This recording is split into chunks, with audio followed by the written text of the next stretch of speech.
یہ آج کے زمانے کا سب سے بڑا جھوٹ ہے جو خصوص نوجوانوں میں جو پروسا جاتا ہے، بتایا جاتا ہے کہ بھئی ہمارا اور جو دیگر بد مذہب جماعتیں ہیں ان میں اور ہم میں اہل سنت و جماعت حق جماعت میں فرق یہ ہے کہ یہ فاتحہ ہیں، یہ نان فاتحہ ہیں، ٹھیک ہے، یہ کنڈے کرنے والے ہیں، یہ نان کنڈا کرنے والے ہیں، یہ گیارہویں کرنے والے ہیں، یہ گیارہویں نہیں کرنے والے ہیں۔ یہ اس زمانے کا، اس صدی کا سب سے بڑا جھوٹ ہے۔ یہ اصل تصادم کا سبب نہیں ہے، جیسا کہ صاحب نے ساری وضاحت فرما دی کہ کس طریقے سے مغلظات ان کی کتابوں کے اندر پائے جاتے ہیں کہ انہوں نے اللہ تبارک و تعالیٰ کے تعلق سے کیا کیا کہہ دیا۔ تو وہ ہے اصل بنیاد جو ہم ان سے پرہیز کرتے ہیں یا ان سے دوری رکھتے ہیں۔ بات یہ کہ انہوں نے ایسے ایسے مغلظات بکے ہیں اپنی کتابوں کے اندر کہ اس کے اوپر کچھ کے فتوے۔ عزیزان، اب بات جو کور عقائد ہیں، میں سبھی کو تو بات کرنا محال ہے، وقت کی تنگی ہے، دو چار باتیں آپ سے عرض کر دیتا ہوں کہ مثال کے طور سب سے بڑا معاملہ جو آتا ہے کہ بھائی درگاہ شریف کے تعلق سے، نسبت کے تعلق سے، کہ بھائی آخر آپ کسی کے تعلق سے یہ گمان کیسے کر سکتے ہیں کہ یہ اللہ کا ولی ہے؟ آپ کو کیا پتا کہ یہ مرنے سے پہلے کلمہ توحید کو نصیب ہوئی کہ نہیں ہوئی؟ اچھا، تو پھر جب آپ کو یہ یقین کامل ہی نہیں ہے کہ وہ مرتے وقت ایمان کے ساتھ اس دنیا سے گزرے ہیں یا نہیں گزرے ہیں، تو لہٰذا آپ کو یہ کیسا موقع ملتا ہے کہ آپ دعویٰ کریں گے اللہ کے ولی ہیں؟ ٹھیک، بات ٹھیک ہے۔ اچھا، اگر یہی قاعدہ ہے کہ یقین نہ کیا جائے، اعتبار نہ کیا جائے، تو پھر یہ بتاؤ کہ جب کوئی بندہ مومن مر جاتا ہے تو پھر اس کی نماز جنازہ کیوں پڑھتے ہیں مسلمان؟ یہ گمان آپ کو کیسے اختیار دیتا ہے کہ آپ ان کی نماز جنازہ پڑھے؟ پتہ نہیں کہ ایمان کہ کسی کافر کی نماز جنازہ پڑھی جا سکتی ہے؟ اور اگر کوئی کافر مرا ہے تو پھر ممکن ہے کہ وہ کلمے کے ساتھ مرا ہے تو اس کی نماز جنازہ کیوں نہیں پڑھتے آپ؟ تو معلوم یہ ہوا کہ دنیا کے اندر جس کے تعلق سے شہرہ ہو جاتا ہے وہ بات ثابت شدہ ہوتی ہے، اور یہ بات بتائی گئی ہے حضرت ابن مسعود رضی اللہ تعالیٰ کی مرویات سے، احادیث کے اندر، احادیث کے متن میں یہ بات موجود ہے۔ فرمایا گیا ہے کہ من رآہ المسلمون حسنا فهو عند اللہ حسن، کہ جو مسلمانوں کے نزدیک بات حلال ہے، اچھی ہے، حسن ہے، اللہ کے نزدیک بھی وہ اچھی سمجھی جاتی ہے، اللہ کے نزدیک بھی وہ اچھی سمجھی جاتی ہے۔ اور فرمایا گیا یہ کہ حدیث کا ٹکڑا ہے کہ جو بات مسلمانوں میں عام ہو جاتی ہے اللہ تعالیٰ کے پاس وہی بات۔ اب کسی کے تعلق سے یہ شہرہ ہے کہ یہ اللہ کے ولی تھے، یہ پرہیزگار تھے، نمازی تھے، یہ سخی تھے، اور سخاوت بھی کوئی بڑی چیز ہے مسلمان، بلکہ ولایت کے اندر ایک درجہ ایسا ہے جو صرف ملتا ہے سخاوت کے سبب، یعنی مقام ولایت ملتی ہے سخاوت کے سبب میں۔ یعنی ہمارے اکثر ہوتا ہے کہ روحی فدا کا اللہ، جانی فدا کا، آپ دیکھیں مالی فدا کا فوری نہیں، ایسا نہیں ہونا چاہیے۔ اسلام کے فروغ کے لیے تن من دھن سب بڑھ کرنا ہوگا۔ جب رسول معظم صلی اللہ علیہ وسلم نے پروپیگیشن آف اسلام کے لیے صحابہ سے مدد دی ہے تو پھر ہم کیا سرکار کی سنتوں پہ چلنا نہیں ہے؟ چلنا ہے۔ عزیزان، بات میں کر رہا تھا کہ یہ آپ کو کیسے پتا ہے، تو جو میں نے آپ سے بتا دیا کہ اس قاعدے کے تحت تو ساری معاملات تہس نہس ہو جائیں گے۔ تو معلوم یہ ہوا کہ جو زندگی کے اندر جس کے تعلق سے جو بات جس کی شہرت پکڑ لیتی ہے وہی بات اللہ کے نزدیک بھی ہوتی ہے۔ حدیث شریف میں بات ہے کہ رسول پاک علیہ الصلوۃ والتسلیم کے سامنے صحابہ کرام کی جماعت موجود ہے، ایک جنازہ گزرا، رسول پاک نے فرمایا وجبت، واجب ہو گئی۔ دوسرا جنازہ گزرا، سرکار نے فرمایا وجبت، واجب ہو گئی۔ حضرت عمر رضی اللہ تعالیٰ عنہ فرمایا یا رسول اللہ، آپ سے بات کیا ہے کہ آپ فرما رہے ہیں کہ واجب ہو گئی، واجب ہو گئی؟ دونوں جنازوں کے تو بات اصل یہ تھی کہ پہلا جنازہ جب گزرا تو صحابہ کرام نے اس کی اچھائیاں بیان کی، جس کا جنازہ جا رہا تھا اس کی اچھائیاں بیان کی، یہ بڑا سخی تھا، یہ بڑا پیارا تھا، یہ یتیموں کی سرپرستی کرتا تھا، یہ بیواؤں کی کفالت کرتا تھا، یہ علم دین کو عام کرتا تھا، یہ علم نافع دیتا تھا۔ تو سرکار نے فرمایا اس کے لیے جنت واجب ہو گئی۔ اور جب دوسرا جنازہ گزرا تو اس کے تعلق سے لوگوں نے اس کی برائیاں شروع کر دی کہ یہ بڑا شدید قلب تھا، یہ بڑا بدماش تھا، یہ لوگوں کی زمینیں ہڑپ لیتا تھا، یہ لوگوں کے خون بہاتا تھا، یہ لوگوں کو مارتا تھا، گالم گلوچ کرتا تھا. سرکار نے فرمایا اس نے دوزخ واجب. تو کہا کس نے؟ لوگوں نے کہا نا. تو زبان خلق کو نقارہ خدا سمجھو. یہ جو معاملہ ہے نا، I don't care about the community. ہمیں پرواہ نہیں ہے خاندان کی، ہمیں پرواہ نہیں ہے کمیونٹی کی، ہمیں پرواہ نہیں ہے مسجد والوں کی ڈنڈے پڑیں گے تو قیامت کے روز. پرواہ کرنا ہوگا مسجد والوں کی، پرواہ کرنا ہوگا مشائخ کی، پرواہ کرنا ہوگا علماء کی، پرواہ کرنا ہوگا خاندان کی. آپ ایسے بے پرواہ نہیں ہو سکتے. قرآن مجید کے اندر یہ بات واضح ہے. رسول اللہ تبارک و تعالیٰ نے قرآن مجید میں وہ واقعہ درج فرمایا ہے کہ بی بی مریم جہاں بیٹھ کر، جس محراب کے نیچے بیٹھ کر اللہ کا ذکر کرتی تھی، آہوازی کرتی تھی، اللہ تبارک و تعالیٰ ان کو رزق بھیجتا. سبحان اللہ. سورہ آل عمران کے اندر واقعہ ہے کہ اللہ ان کو بھیجتا تھا. اب حضرت زکریا علیہ السلام جیسی مقدس ذات جاتی ہے اور بی بی مریم سے پوچھتی ہے، اے مریم یہ رزق مجھے پہنچا کہاں سے؟ آپ نے فرمایا میرا رب مجھے بھیجتا ہے، میرا رب مجھے بھیجتا ہے. اب آپ اندازہ لگائیے حضرت زکریا اللہ کے مقرب بندے ہیں، برگزیدہ بندے ہیں، ایک ولیہ کے دعا کرنے کی جگہ کھڑے ہو گئے اور اللہ کے سامنے ہاتھ اٹھا لیا. اے اللہ اس جگہ کی برکت سے ہنالک دعا زکریا ربہ قال ربی هب لي من لدنك ذرية طيبة قال إنك سميع الدعاء. اے اللہ اس جگہ پہ کھڑے ہو کر ہنالک دعا زکریا، وہاں ہی کھڑے ہو کر زکریا نے ہاتھ اٹھا دیا، اے اللہ مجھے پاک صاف ستھری اولاد عطا فرما. سبحان اللہ. معلوم کیا ہوا؟ اس مقام رفعت پہ ہونے کے بعد بھی ایک ولیہ کے مقام کے پاس کھڑے ہو کر دعا کرنا یہ اللہ کے اولو العزم لوگوں کی سنت ہے کہ اس نسبت کے سبب ہماری دعا قبول کر لے. میں تمہید آپ کے سامنے پیش کر دیتا ہوں کہ اسلام کے ہیں 5 اصول. ٹھیک ہے، 5 باتیں، یعنی 5 بنائے اسلام. ٹھیک ہے، 5 پلرز آف اسلام، جس پہ اسلام کی بنیاد کھڑی ہوئی ہے. اب اس میں ایک بنا ہے، ایک اس کا اہم رکن ہے، وہ ہے کیا؟ حج. ان 5 بنائے اسلام میں سے ایک اہم رکن ہے حج. اچھا حج کیا ہے؟ تو حج کے مطلقاً معنی تو یہ ہے کہ ارادہ کرنا یا پھر ارادے کے ساتھ زیارت کی فکر کو اس میں شامل کر کے سفر کرنا. سبحان اللہ. لیکن یہ جو ہے لغوی معنی ہے. شرع کے اندر اس کے کیا معنی ہے؟ اصطلاح شرع کے اندر اس کے کیا معنی ہے کہ آخر حج ہے کیا چیز؟ اور حج کیا ہے؟ بنائے اسلام، بنیاد ہے اسلام کی. 5 بنیادوں میں سے ایک بنیاد ہے. آپ کی توجہ ہے میرے پاس؟ اب یہاں پہ بات یہ ہے کہ اب اصطلاح شرع کے اندر حج کے کیا معنی ہے؟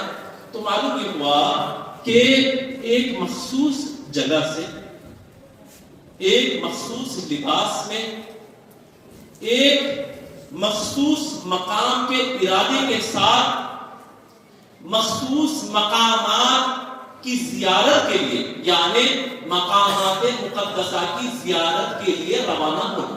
سبحان اللہ. اب اس میں کہیں بھی کوئی ایسی بات آپ کو معلوم ہوئی ہے کہ خدا سے ملاقات کے معنی میں ہے یا نہیں؟ خدا سے ملاقات کے معنی میں ہے کیا ہے؟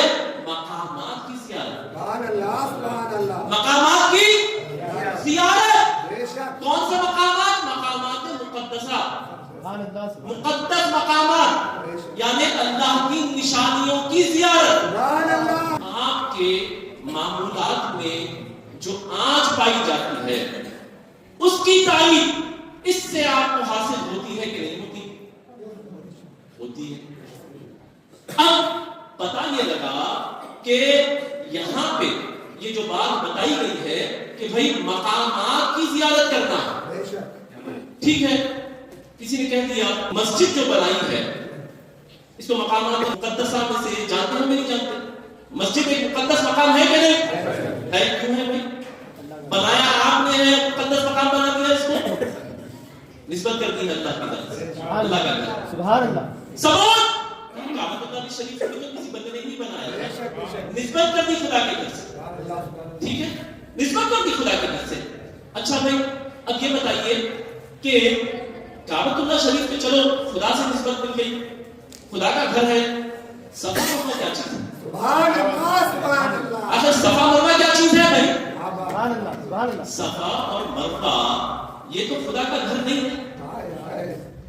اچھا اب یہاں پہ سوال یہ ہوتا ہے اکثر کہ بھائی وہاں موجب شر و فساد ہے, کہیں آستانے پہ جاتے ہو یا درگاہ پہ جاتے ہو تو شر و فساد ہوتا ہے یا فلاں فلاں کام ہوتا ہے. تو یہ بتاؤ جب صحابہ کرام کی دل پہ بار ہوا, تنگی آئی کہ اے پیارے نبی صلی اللہ تعالی وسلم, انہوں نے کفار نے بتوں کو لگا دیا ہے کعبہ شریف کے اندر, ہم بڑی بات کے ساتھ طواف کرتے ہیں, سرکار نے کیا کیا؟ جگہ سے روک دیا, اچھی جگہ جانے سے روک دیا, یا کعبے سے بتوں کو نکالا؟ تو پتا لگا کہ اگر کوئی اچھی جگہ ہے تو وہاں اگر کوئی برائی پائی جاتی ہے تو برائی کو نکالو, اچھی جگہ سے آنے جانے کو نہ روکو بلکہ وہاں کی برائی کو کھدیڑ کے نکالو. اچھا صفا مروا کیا ہے؟ صفا مروا در حقیقت میں ایک ولیہ کی گزرگاہ کا نام, ایک اللہ کی ولیہ حضرت حاجرہ وہاں سے دوڑی ہیں ادھر سے, تو اللہ نے فرمایا ان الصفا والمروہ من شعائر اللہ, کہ یہ اللہ کی نشانیوں میں سے ایک نشانی ہے. بات کیا ہے؟ ولیہ کی گزرگاہ کا نام ہے صفا مروا. بات سمجھ رہے ہیں؟ ارے بھائی بات سمجھ میں آتی ہے, اگر کوئی نبی کا مقام ہوتا تو پھر بھی بات سمجھ میں آتی, یہ تو ایک ولیہ کی گزرگاہ کا نام ہے. اچھا وہاں بھی بات یہ ہوئی کہ ایک شخص تھا اسحاق اور ایک تھی نائلہ, یہ دونوں مرد اور عورت تھے, انہوں نے چاہی کہ کچھ بدتمیزی کرے, گناہ کرے, بدکاری کرے, تو انہوں نے بہترین جگہ اپنے گمان کے مطابق یہ پائی کہ کعبۃ اللہ شریف سے بہتر جگہ کیا ہو سکتی ہے کہ وہاں پہ کوئی نہیں آتا, تو وہاں ہم گندگی کرتے ہیں, تو وہاں انہوں نے گندگی کی. اللہ اکبر. تو جب کوئی مقدس مقام کے اوپر گناہ کرتا ہے تو گناہ میں شدت بڑھ جاتی ہے, اور جب گناہ میں شدت بڑھ جاتی ہے تو سزا میں بھی شدت بڑھ جاتی ہے. اللہ تبارک و تعالیٰ نے ان کو پتھروں میں تبدیل کر دیا, اسحاق کو اور نائلہ کو دونوں کو پتھر میں تبدیل کر دیا, ڈھانچہ پتھر کا بنا دیا ان کا. تو اسی لیے کبھی آستانوں پہ جاؤ, درگاہوں پہ جاؤ, مسجدوں میں جاؤ, خدا سے ڈرو, چوری چکاری نہ کرو, کوئی بدکاری نہ کرو, کوئی بدمعاشی نہ کرو. الحمدللہ آپ کے ذریعے میں دوسروں تک پیغام پہنچانا چاہتا ہوں. الحمدللہ یہاں پر سب, یہ تو سنگا رڈی الحمدللہ ہوش بندوں کی جگہ ہے, یہ تو صاحبان علم و فن کی جگہ ہے, الحمدللہ صاحبان تدبر, صاحبان تدبیر کی جگہ ہے. الحمدللہ آپ کے ذریعے میں دوسروں تک آگے تک بات پہنچانا چاہتا ہوں. عزیزان, تو اب معلوم یہ ہوا کہ اسحاق کو لے جایا گیا اور اس کے پتھر کے ڈھانچے کو رکھ دیا گیا صفا کے اوپر, اور نائلہ کو رکھ دیا گیا مروا کے اوپر. پھر بھی کہا جاتا کسی آیت شریفہ کے اندر ان الصفا والمروہ من شعائر اللہ فمن حج البیت او اعتمر فلا جناح علیہ ان یطوف بہما, فلا جناح, اس میں کوئی گناہ نہیں ہے. یہ بتایا گیا ہے بھائی صفا مروا کا جب تم چکر لگاؤ تو اس میں کوئی گناہ نہیں ہے.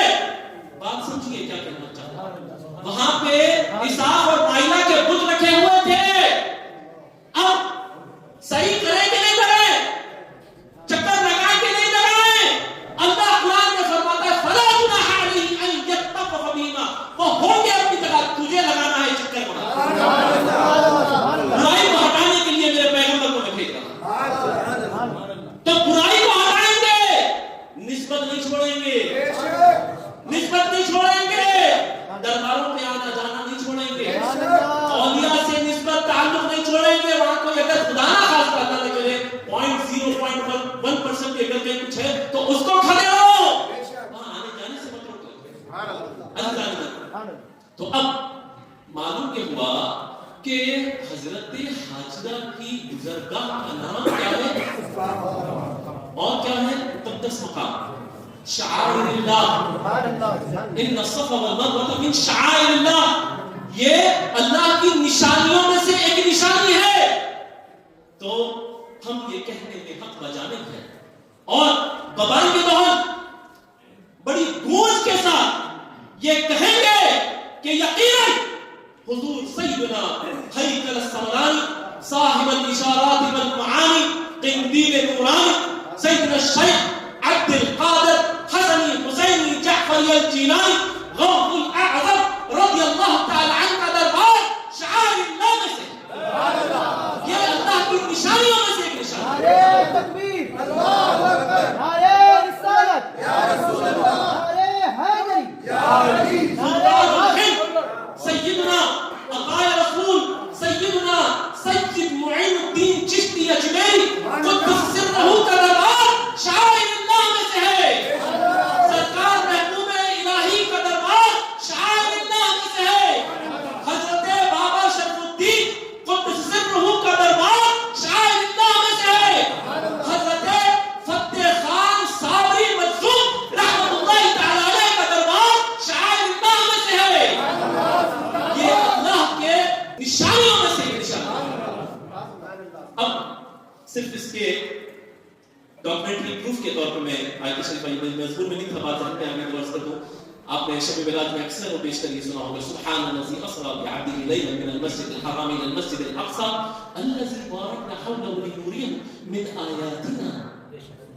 ٹھیک ہے میں پوری تفصیل میں نہیں جاؤں گا کہ اب یہاں پہ جو بیت المقدس کے اطراف میں یہاں فرمایا گیا ہے کہ اللہ نے وہاں پہ اس کے ارد گرد برکت کر رکھی ہے اور یہ شعائر اللہ میں سے ہے. کیا ہے یہ اللہ کے نشانیوں میں سے ایک نشانی ہے. مفسرین فرماتے ہیں کہ وہ کچھ اور نہیں انبیاء علیہ السلام کی قبریں ہیں جو بیت المقدس کے اطراف. تو معلوم یہ ہوا کہ اللہ والوں کی قبریں کیا ہیں جی اللہ کی نشانیوں میں سے نشانی ہے. تو پھر کہنا یہ پڑے گا کہ اگر کہیں اللہ کا ولی بیٹھا ہے کہیں لیٹا ہے کہیں رہتا ہے کہیں آرام کر رہا ہے یہ سب شعائر اللہ میں سے. اب آپ یہ بتائیے کہ 5 بناء اسلام میں سے ایک بناء اسلام حج ہے اس کے اندر یہ بات موجود ہے تو تم کو یہ کیا اتھارٹی حاصل ہو گئی ہے کہ تم ان کے تعلق سے یہ کہتے ہو کہ یہ غلط عمل ہے. اگر شعائر اللہ کی زیارت خدا نہ خواستہ اس کی زیارتیں کرنا اللہ کے مقدس مقامات کی نشانیوں کی اگر حرام ہوتا تو وہ بناء اسلام میں آ ہی نہیں سکتا تھا. جب وہاں ہے تو یہ بھی اس سے ثابت ہوگا. اور آج بھی اور کل بھی اگر کوئی اللہ کا قلندر اللہ کا مقرب اللہ کا ولی کسی پہاڑ کی چٹان کے دامن میں ڈیرا لگاتا ہے تو وہ بھی شاعر اللہ